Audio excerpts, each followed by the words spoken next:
Are you ready? Ladies and gentlemen, boys and girls, children of all ages, Tool to Play presents Still Got Game with Derek D. Smooth Nolan and Joel Dude I Rock Albert.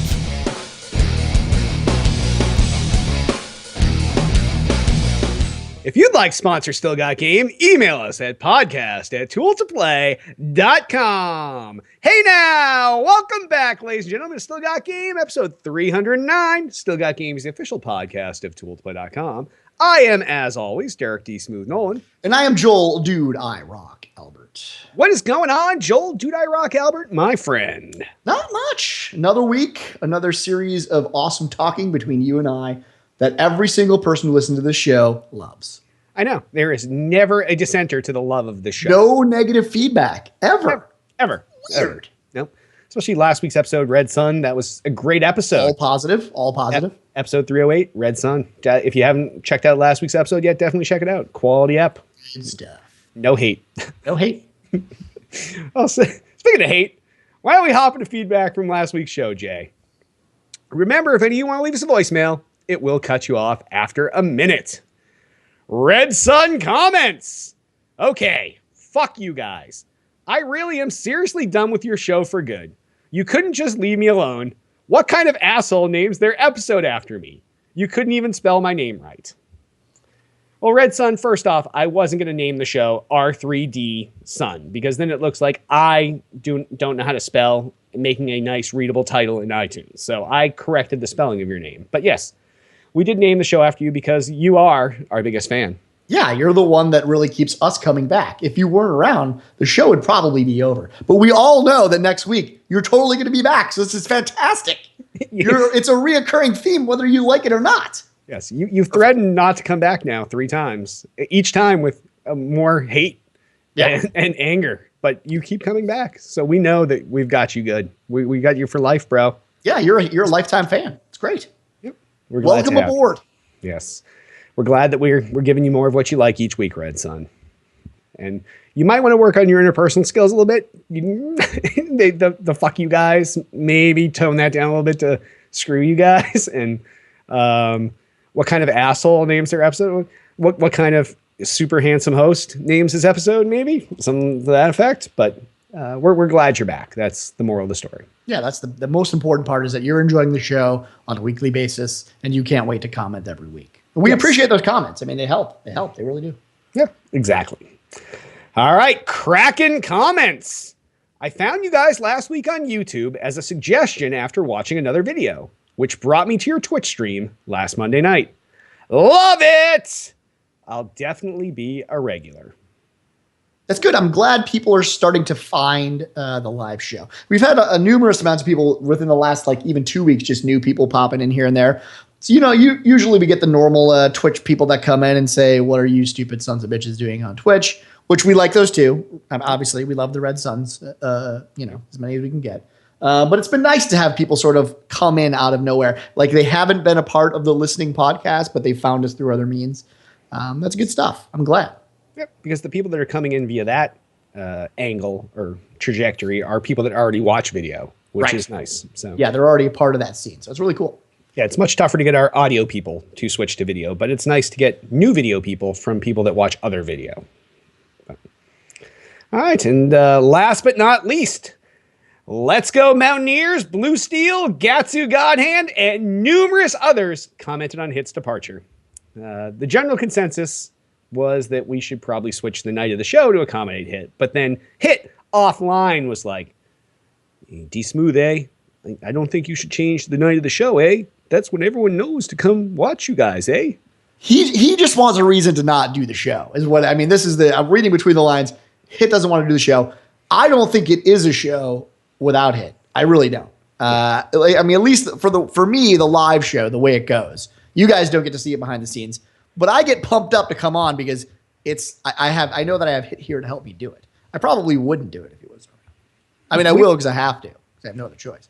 But I don't know. It's just not it wouldn't be the same show. So if we needed to move the show in order to keep things going forward, to have Hit around, I would move the show. Look, we move the show every fucking 5 months anyway. Who are we kidding?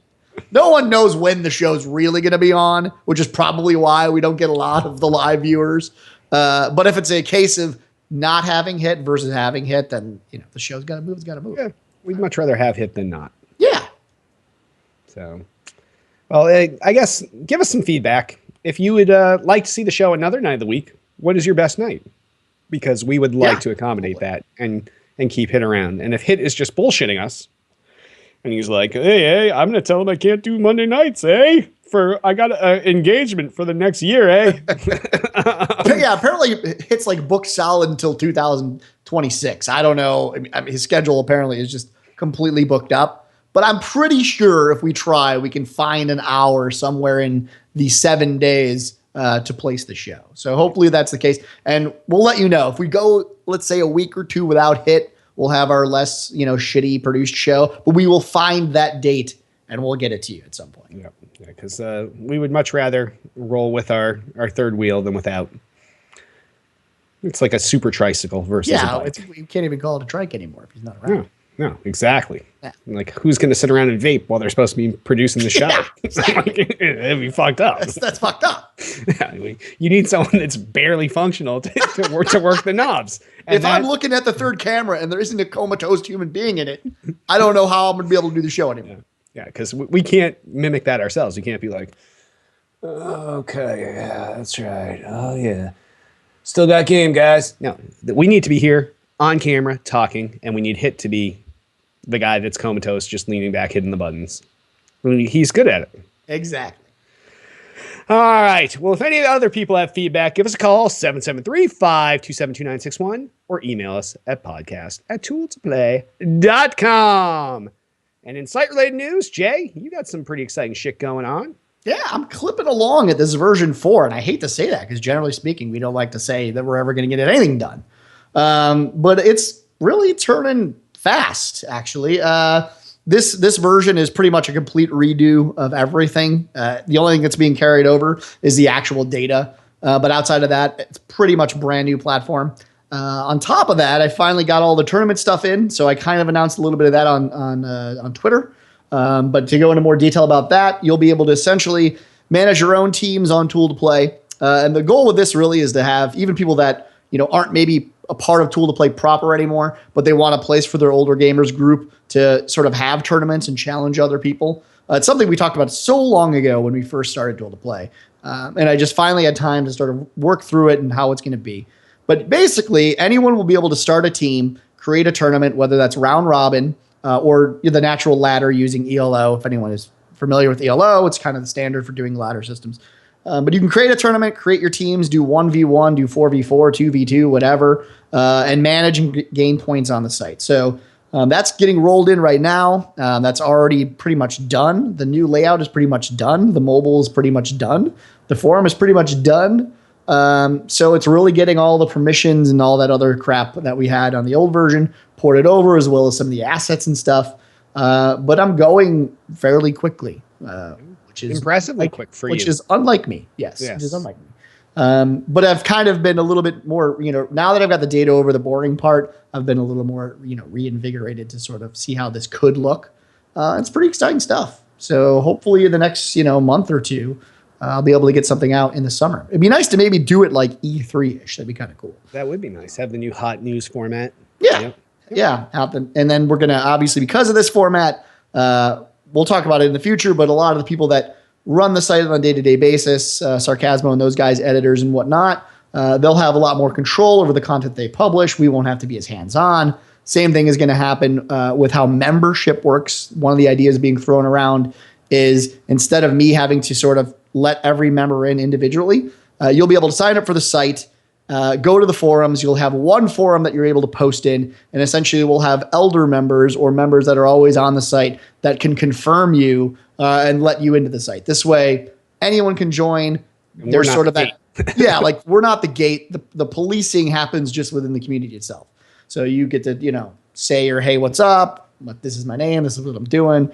And then, one of 100+ members gets enabled to confirm you as a member, and then you just get in. So that's not as like gated. Every week I'm having to go through, 40+ registrations, and that doesn't work. Yep. So That's one of the ideas that we're throwing around as well. So it's pretty cool. Whether it's going to be a huge thing that boosts our popularity, I don't know, but I also don't really care. I just want to make sure it's a better website to use, because right now the old website is just that. It's old.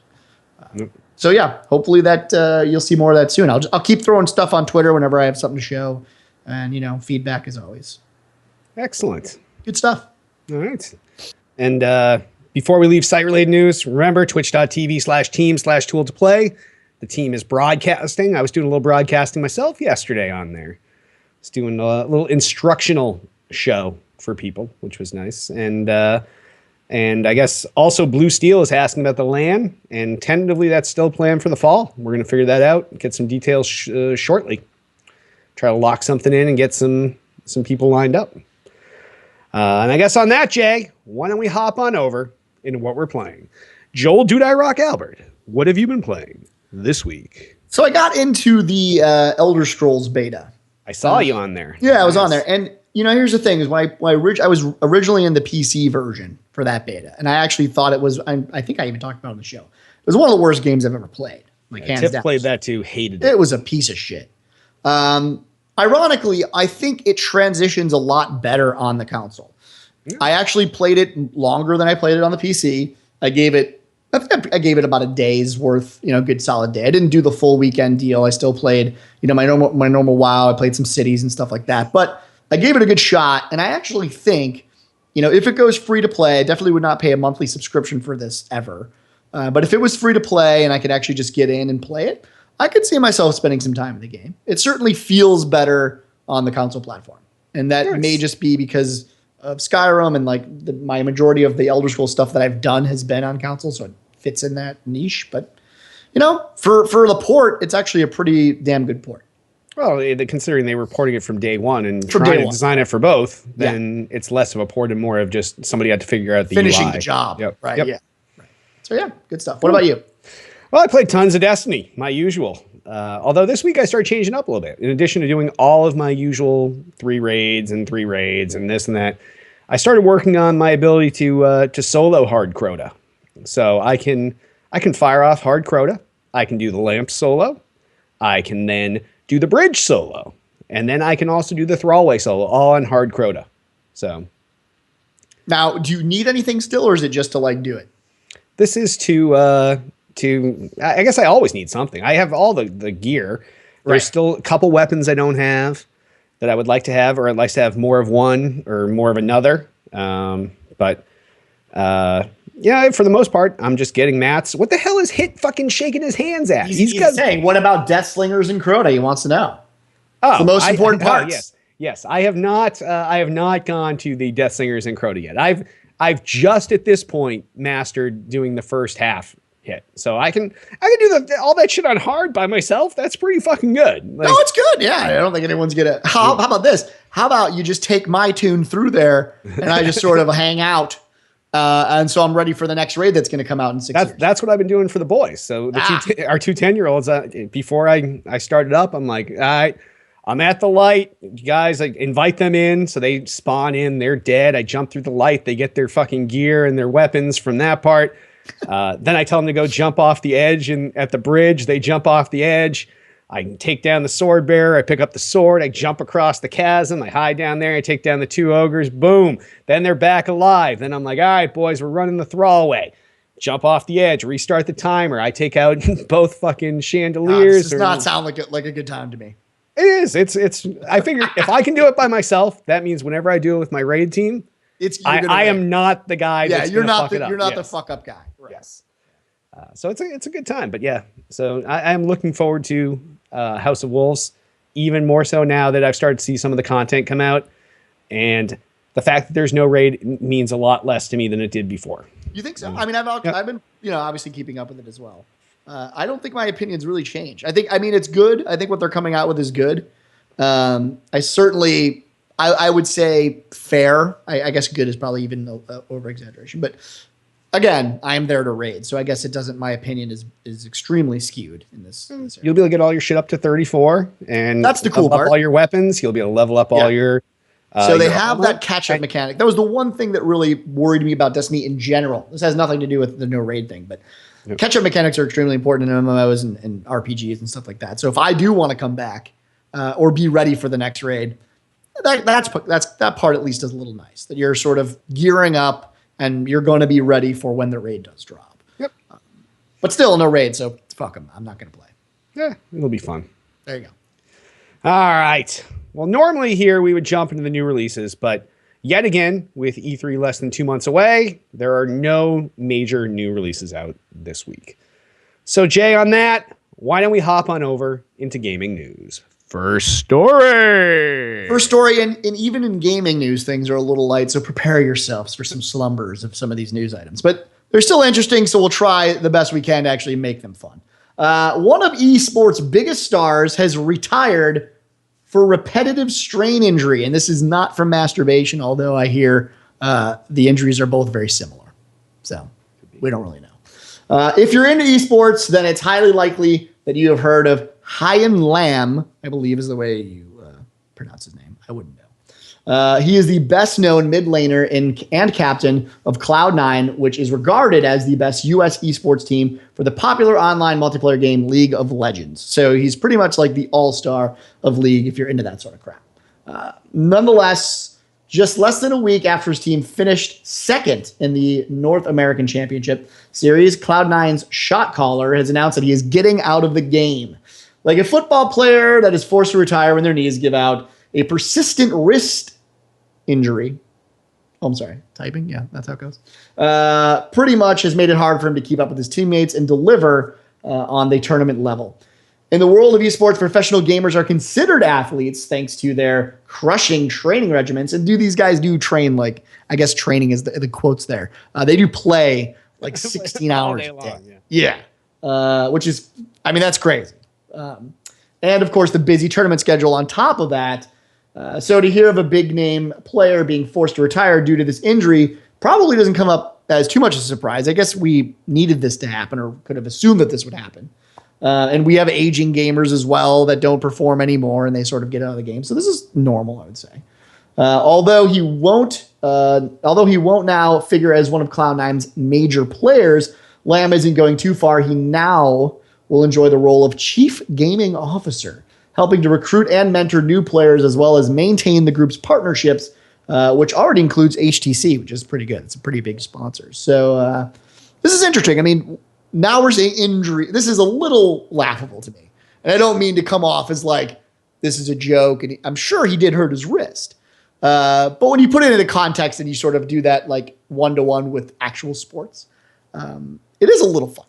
I mean, he's out of the game because he's been gaming so hard that he's hurt his wrist, right? The funny thing is that the comparison to real sports does sort of make sense because absolutely. It's that sort of injury takes you out and ends your career. And that part is a good parallel. But the funny thing is I'm surprised it's really taken this long considering I work in the tech industry. I've been doing this for a long time. I sit in front of a keyboard and mouse all the time. And I know 3 people at my office that have had to have surgery for carpal tunnel because it's that repetitive wrist motion on the mouse. Sure.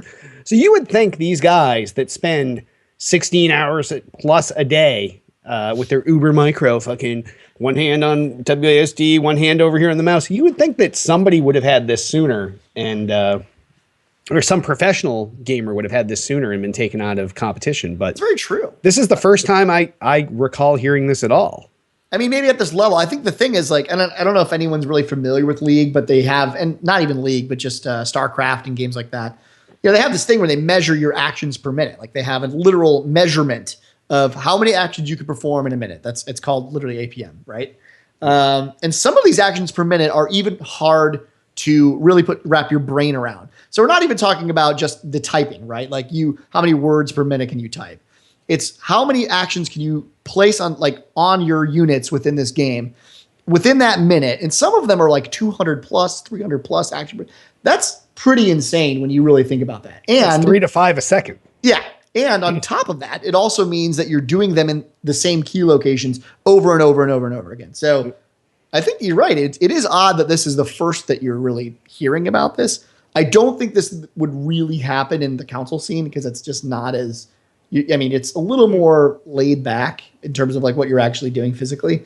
But If yeah, anything, for it this would be type like of that pad on the top of your thumb that just yeah, like it wears ache. away. It, There's just like a aches after, bone there, and you're like, I got no more skin. I gotta get out. I can't. after like 6 Yeah. hours, you're just like, I need a break. My thumb is Yeah. fucking numb.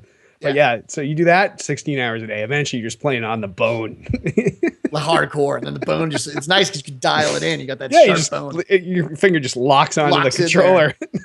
controller.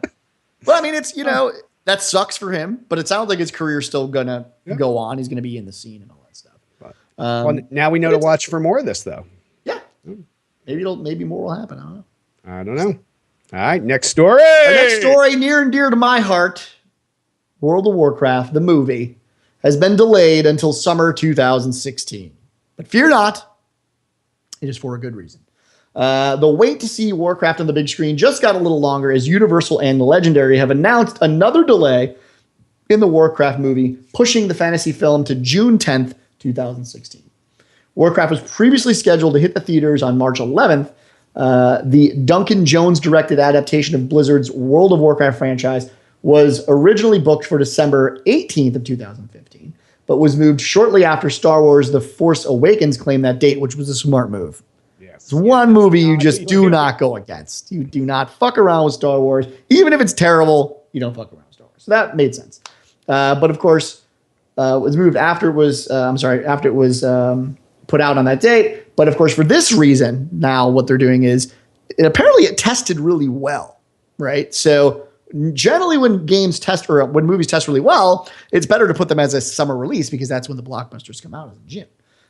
So they announced a debut of a brief snippet of World of Warcraft at BlizzCon 2014, which will be cool because we'll finally get to see a sneak peek, detailing the movie's cast and to show off what the game's orcs and humans will look like. Think Orgrim, Doomhammer, and King Lane specifically will look like. And so they showed that, I want to say they showed that in the previous BlizzCon, and now there's some 2014. Yeah, in 2014. Okay, that's what that's from. But they are going to show, I believe, more now for the new BlizzCon. That's obviously in October, so that'll be cool. James, who co-wrote the screenplay, discussed the story of World of Warcraft at BlizzCon 2013, which he described as an origin story that touches on the first contact between Lothar and Dorotan. Quote, one of the real difficult decisions we had was what part of the lore to focus on, end quote, Jones said at the time, saying that Warcraft, quote, has a huge, and it really does, vast timeline. The goal was to get to the root of what Warcraft is and where it came from. So this is cool. I mean, it wasn't in our notes, but it's something that I already knew, which is that it did test very well, and this is the important piece. When they showed it to Universal, they loved it, and they actually pushed the date forward so that they could get this blockbuster release. So the word on the street, at least, is that it's good, or at least good enough for them to put a lot more money and backing behind in terms of the promotion and the date release. So you were a Warcraft fanatic, so let's start there. I was. So are you excited for the film? I'm always excited for a mega, put tons of money into it, blockbuster of any type. Sure. Like I at the time, I fucking liked Waterworld. You know, it was a fucking spectacle in a different way. But here, I'm actually looking forward to the Warcraft movie because when I played, it was like skip dialogue, skip dialogue, skip dialogue, skip dialogue. Yeah, me too. I don't know the story. The only guys I knew the name of were the bosses in the raids. I was like, oh, and it's even the then prince. I can't tell you. Yeah. You forget it. Like, yeah, we took down the prince. Sweet. We took down this guy. Sweet. But I don't know the story. I don't know why all these guys hate each other. Why weren't the fucking orcs and the Horde and the Alliance guys all buddy? Like, who knows? Like, I don't know. So this will be good for me to learn something about why I hated those guys. Keck. But nice. Yes. Good reference, by the way. Thanks. Yeah. So, and I feel the same way. I mean, obviously, I've been playing Warcraft for almost 8 years now, and it's one of my fucked up, dude. I probably won't really ever stop playing in some capacity.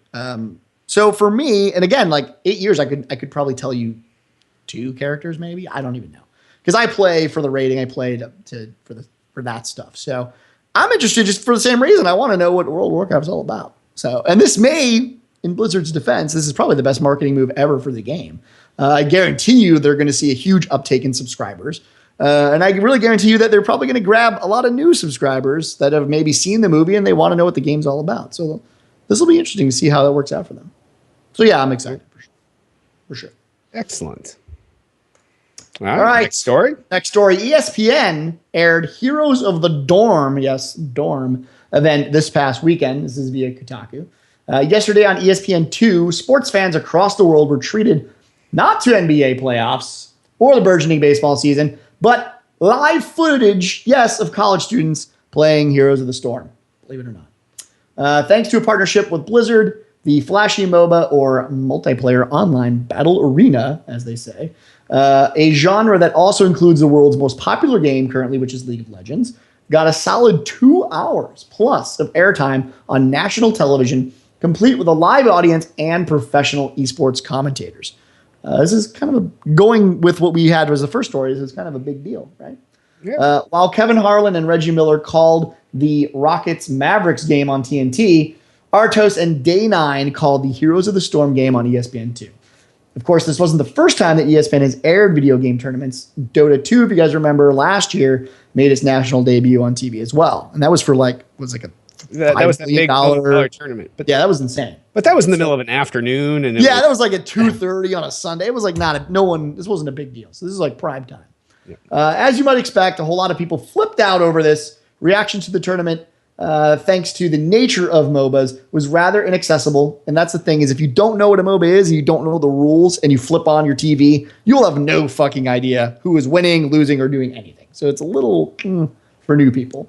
So people obviously thought it was rather inaccessible. And of course, ranging from salty to hilarious. Some people were mad. Other people were ecstatic. The people that knew the MOBAs, they were like, this is the greatest thing ever. People that didn't were like, why the fuck is this on my ESPN? But you've got to wonder, wouldn't ESPN2 be better served to show more accessible esports for casual audiences like Smash Brothers or Halo? Of course, Nintendo and Microsoft aren't dishing out the cash like Blizzard is, which kind of makes sense. And I don't think they have the audience that Blizzard does, believe it or not, which is, I think, the key reason here. But it's pretty fucking cool to see any game on a national spot like that. So, yeah, some of the tweets about this were insane. Oh, yeah. We don't have to read, like, you can search up ESPN2 and check out the tweets that mention them on Sunday night. But yeah, like my favorite is ESPN2 is reporting on the pinnacle of athletic competition right now. Nice. I like, why is there a bunch of nerds playing video games on ESPN2? Yes. And this is the thing. I mean, we kind of talked about it. I spoke a little bit about how it might be better served for something like Halo because it's an action game people can at least understand. The problem is, realistically speaking, League of Legends and Dota and these games and Heroes is what Blizzard's trying to push now. These are the games that have the largest audience in North America and beyond, especially beyond, most likely in China and all these other places. So really, it makes the most sense for this game to be the game they broadcast. The problem is just that anyone, like you look at these tweets, anyone that enters into this channel and has no context to what's happening, they're going to come up with these tweets. These tweets are like, the anger that you see is warranted in the sense that no one's going to have any idea what the fuck's going on. No, especially someone that tunes in every night. They're like, hey, more ESPN. I'll flip between ESPN and ESPN2. And they flip from basketball. They're like, oh, maybe there's the other sport I like on ESPN2. And they flip over and they're like, what the fuck is that? It's hard to say, it's a good thing just for gamers in general. I think we can, all agree to that. It's just that if we want people to sort of get pulled into our world, it's a lot easier if people have that context and they know what they're watching. Yep. While I do agree it'd be better for Halo, it's the other part of that is then I don't know that there's enough competition for Halo to be on TV right now. And so it's this weird, like, well, at least ESPN knows that they're going to have a large audience. They might not get new audience to be into the game, but at least they know they're going to get a bunch of people to show up, go to the event, and watch the event. So it's cool. Yeah, most definitely. Good shit. All right, now for some freaky deaky. Atlanta team severely burned in a dispute over a stolen PS3. Why not? An Atlanta teen was severely burned by two men because they believed that he had stolen their PS3. Which at that point you got to say, look, it was a PS3 anyway, right? You should have upgraded. That's your first problem. According to Atlanta-based news station WSB-TV, 17-year-old Damon Clay was asleep on a relative's couch when 19-year-old Quintavious Barber, best name ever, and 18-year-old Malik Motton, supposedly his friends, which probably after this event, not so much, attacked him after accusing him of stealing their PlayStation 3. The duo allegedly, yes, this happened, dumped a boiling hot pot of rice onto Clay while he slept. Now Clay is in the hospital with burns covering 70% of his body. Doctors were forced to put Clay into a medically induced coma, according to the report. Barbara and Martin each faced charges including aggravated assault and cruelty to a child because, yes, he was 17, not 18. Clay was scheduled to be taken off a ventilator so that he could have surgery, according to this report. This is a PlayStation 3. You can go to GameStop and buy one of these for $80 or $90 or less. Like, is it worth it to go to someone, even if you're mad at your friend, to take a pot of boiling fucking hot rice while the kid's sleeping? He's sleeping. And dump it on him and cause fucking burns over 70% of his body. They'd put him in a coma. Like, that is insane. And can I just ask, how big was this pot of rice? Yeah, that's a big pot of rice. That is a big pot of rice. 70% of his body? What the fuck, man? It's sometimes I just don't know about humanity, and these are one of these occasions here. Yes. My fear, and we haven't had this in a long time, where it's like they're going to somehow equate the rice burning to like gaming violence. Somehow. I'm surprised. They will. They will. Yeah, somewhere this has got to happen. But really, this turns out to be really stupid people doing really stupid things. And it's a shame, obviously, anytime you hear about stuff like this. But people like this shouldn't be out on the streets anyway. If you have it in your mind that you think it's okay to not only burn someone, but burn your friend, and for an allegation that apparently you can't confirm whether it happened or not, they don't really say. No. It's just... there's no words for stuff like this. You know even if he did, you can work it out. It is not like they stole. Like, how about you just wake him up and be like, "Hey, bro, I'd like my PS3 back." But instead, did you steal my shit? He's sleeping, and they fucking. That's just fucking sick. I actually am a little speechless here because there's really no. Sometimes we get these news stories, and clearly this is our what the fuck story, right? We all know that, but. Sometimes we get these what the fuck stories and they're so what the fuck that there's really no comments that we can make on them. We read it and we're just like, yeah, that's fucked up. Yeah, that's fucked up. I've got There's no nothing. words. There's no words. Like, yeah, yep. So Derek, what do you think about this story? Jay, this story most certainly has me saying, what the fuck? And on that, we'll hop on over to the mailbag and voicemails. Altius asks, there's been so much back and forth lately on the value of remasters, remakes, and re-releases. What are your thoughts on the trend? This is a phenomenal question. Altius, you're pro as fuck. I don't even understand. Like, he should basically go into like news reporting. He'd be like, he's the new Diane Sawyer. He'll do all the interviews. He's got the questions. He's the man. He's looking for answers, but sometimes these things, he's like, oh, that's a really good question. He's like, I hadn't thought about that. I hadn't thought about that one. So for the trends, and this goes with anything in gaming. This is my opinion, obviously, but sometimes it's okay. Sometimes it's okay because sometimes, especially when you get these last generation ones that maybe we didn't buy. That came out right at the end of last gen? Yeah, again, GTA 5. Is it really a remake? Not really. It's kind of just the port over to the new system. I bought it. Last of Us. Bought that as well. Yep. So there are these occasions when this happens. Now, though, I think for me, the big thing is the time that has elapsed and then the cost of that game when it's re-released. So when you think of Last of Us, and especially GTA, the cost is $60. I'm okay with that. It's not like this game is 6 years old. This game is less than a year old. Then it has value there. And I'm like, okay, I didn't play it on, the first time around. So this is a new game to me. To me, it's a new game. When it's a full-on rehash, like they did it with God of War, they did it with a lot of other games. And I think it was a reduced price even. Like you got, I think, the majority of the God of War series as one package.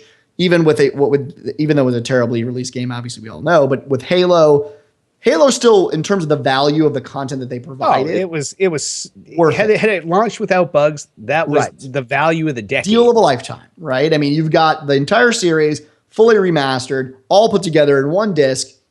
people that just coming into the Xbox One generation had a chance to jump in and get all caught up on Halo. Yeah. And so for the most part, I would say, I mean, at least within the history of the way things have been going, a lot of these remasters are worth it, I think. I think overall, depending on what the value is for that time lapse, if they were to give me a rehash of a game that came out 4 years ago, it's literally the same game and they want $60 for it, I tend to have like problems with that. Do I really want to spend 60? It's just a remake. I think they did that with Resident Evil and a couple other games, and I wouldn't really pay that money. But, if they said, hey, we're going to give you the full Resident Evil series from 1 to 7, and it's going to be $60, we've remastered everything. Sure. It's no brainer. Yeah. No brainer. I guess it's all about what you're getting, the amount of time that's elapsed, and perceived value versus cost. And sometimes the perceived value is a lot more than the actual value, and that's fine as long as the cost offsets that. But you can't just, like you said, you can't take a game that was mid to late last generation, but not late. Like that, plenty of people had time to play. You could have played it for a year and a half, maybe 2 years, and then just say, okay, because it wasn't on this gen, and we have new people that came in this gen, we're going to release it on Xbox One and PlayStation 4. That's not an acceptable $60 release, because for the most part, you were getting HD graphics on the last gen. Now you're just upping them to 1080p or whatever. But the value, unless you're cutting the cost, you're gonna cross those lines like fucking college economics. Yeah. As the more value you provide and the more changes you had to make to bring it up, the higher the cost can go. But if all you did was just take the original fucking shit and up-res it, no, that's not worth the $60. So that's when that line has to go down, the price comes down, and where those two cross is the sweet spot. But like you said, I have no problem with these. As long as we're still getting new games, as long as there's a constant influx of new games, I don't care if we keep getting these things, because for some people, they came into this generation as their first console generation, and they're not going to go back. They're not going to pick up a 360 and play through the Halo games. Master Chief Collection was important for them. So I think it's a good thing overall. And I'm sure people feel that way. Right. If GTA, let's say GTA didn't release, right, and it lived and died on the 360, I would have never played it. And that's the thing about a lot of these is sometimes the way they're re-releasing them is really to capture an audience that maybe didn't have the time or has already upgraded or just enough span of time has gone by. Everyone told them it was an amazing game, but then who's going to go back and actually buy that old system and play that game where no one else is going to play? So it reinvigorates people that did play it, right? Because it tweaks that nostalgia that everyone loves. So they get back and they become involved. And then new people that didn't have a chance, those people could say, hey, come play Halo with me. I love this game. It's finally out. We can both, experience it. Obviously, in this case, it didn't work too well with Halo.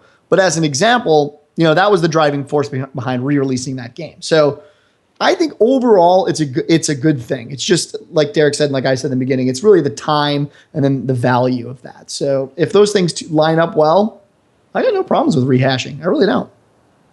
I guess we're in agreement there. In agreement. Good shit, Altius, and thank you as always. So if any of questions or feedback, give us a call, 773-527-2961. Email us at podcast@tooltoplay.com. You can also comment on this episode's thread on the Tool to Play homepage. And sponsors. Remember, if we had sponsors and you supported them, you'd help to support Still Got Game. So if you have something that you want to sell, you just email us, podcast@tooltoplay.com. Call us 773-527-2961. Tell us what you're selling. We'll tell you if you're going to pay us. We'll sell it. You pay us. Boom. Done. Twitter us up. You can find everything Tool to Play related at twitter.com/Tool to Play. Everything podcast related at twitter.com/still_got_game. I, king of the fucking internet, God of everything that's fucking holy, at twitter.com/Derek Nolan. And of course, you can find me at twitter.com/DudeIRock. Facebook the fuck out of us. Facebook.com/Tool to Play. Facebook.com/Derek Nolan. Facebook.com/DudeIRock. We also have this thing called the YouTube channel, youtube.com/Tool to Play. That is your place to find all of Tool to Play's archive video content, whether it's our game streaming, whether it's awesome shows like Still Got Game that come out every single week, whether it's semi-retired shows like Hits Motherfucking Hits, which crinkle, motherfucker. That shit's coming back soon. I have heard rumors from Hit that he's planning on bringing out archives with the next major release that he is going to pick up at midnight. He will bring back hits, motherfucking hits.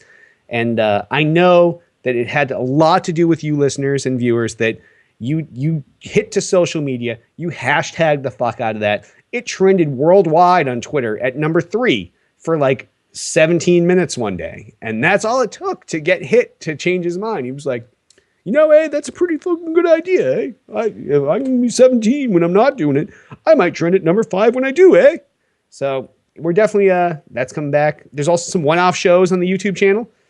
Tiff did a show interviewing game devs. Hopefully someday when she has actual time, she'll bring that back. But there's plenty of video content on youtube.com/tooledplay. So go there and subscribe. Also, please rate and review our podcast in iTunes. We need some 5-star reviews, and we'd like you to write something with the review, like, hey, these guys are gods, these guys are awesome, they changed my life, whatever you want to write. But if you can't, at least just go there and give us the 5 stars, because that's critical for this show. So we would love you to do that, and it would mean an extra special lot to us. Jay would blow you kisses, do something weird. Yep. Oh, he's blowing kisses right now. He's not on the stream, but he blew fucking kisses like nobody's business to you. That's right. All right. We also have a Twitch channel, twitch.tv/tool2play. You can go there. You can follow us on Twitch. Costs you nothing, and you'll be notified whenever we're fucking live. Or you can go to Twitch and you can subscribe. And that is what we fucking go ahead and that's where you can give back directly to us. You like the show? You like to provide something back to us here, and you want to show us that you support the show? Go there, click the subscribe button. It's not expensive. And that money, forget the middleman sponsors, forget everything else. That comes directly to support the show. So if you feel so inclined and you love the show, subscribe. If nothing else, follow, and you'll be notified whenever we go live. Last but not least, at least for the time being, I want to remind you all, join us each and every Monday night, 8 p.m. Eastern, 5 p.m. Pacific, twitch.tv/tool2play. And on that, Jay, why don't we wrap this fucking remastered episode up? I am Dirk D. Smooth Nolan. I am Joel Dude I Rock Albert. Hashtag change it for Hitman.